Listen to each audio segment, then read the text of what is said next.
Help bring back music by one of hip-hop's most respected legends. Talking about Special Ed, Edward Archer is here, and he's talking about the Kickstarter campaign he launched. Welcome to the show, first of all. Thank you. Thank you for having me. Good to have you. You said you were from New York, but... Yes, I'm from Brooklyn, New York, Flatbush, and I also live in Charlotte. And you've been here for quite a while. Yeah, about 5, maybe 6 years now. Well, good. Yeah. Good to have you here. It's been Love 11 the Queen years. City. Yeah, okay, got to go with the Queen City, right? It's been about 11 years. What you been up to? Man, I've been touring. I've been doing events, promotions, some marketing.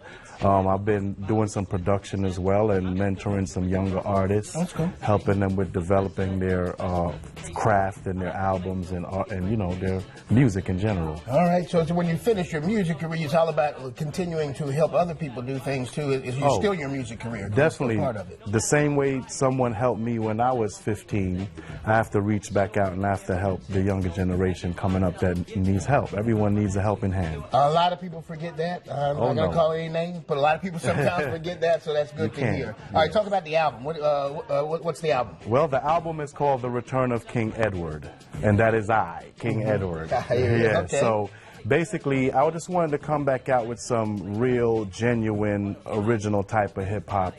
Right now, a lot of the mainstream hip-hop is all geared towards one sound, and I wanted to kind of diversify and refresh the scene, so to speak.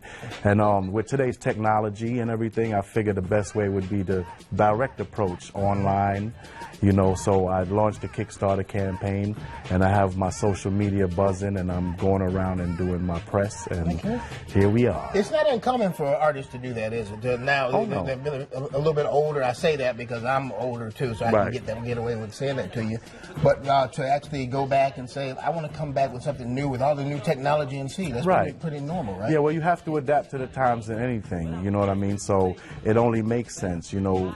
Record labels have kind of dwindled down to very few now, and it's not really about record sales anymore. It's about the entrepreneurship and what you do within the entertainment industry and beyond, because you go into fashion, you're into beverage, liquor, and TV and film and everything else. All that's bundled in. Right, it's bundled in, so you really have to kind of just adapt to the times and see that it's more about being an entrepreneur than just an artist. Okay, how much does it take to produce an album as well? It just depends on who you're working with, what the producers charge, what your engineers charge at the studios, and what the studios charge.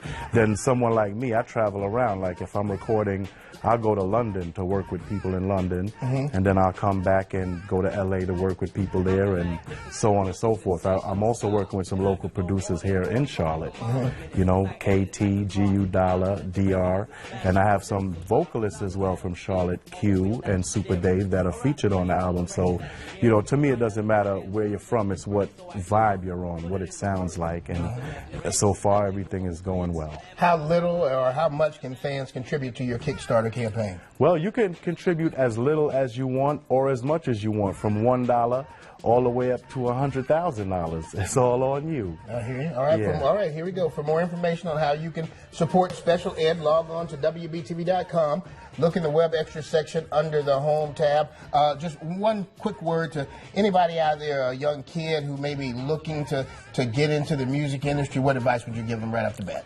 Well, know what it is your goal is, not just when you record a song, because you can do that, but once you maybe attain some sort of success, what then?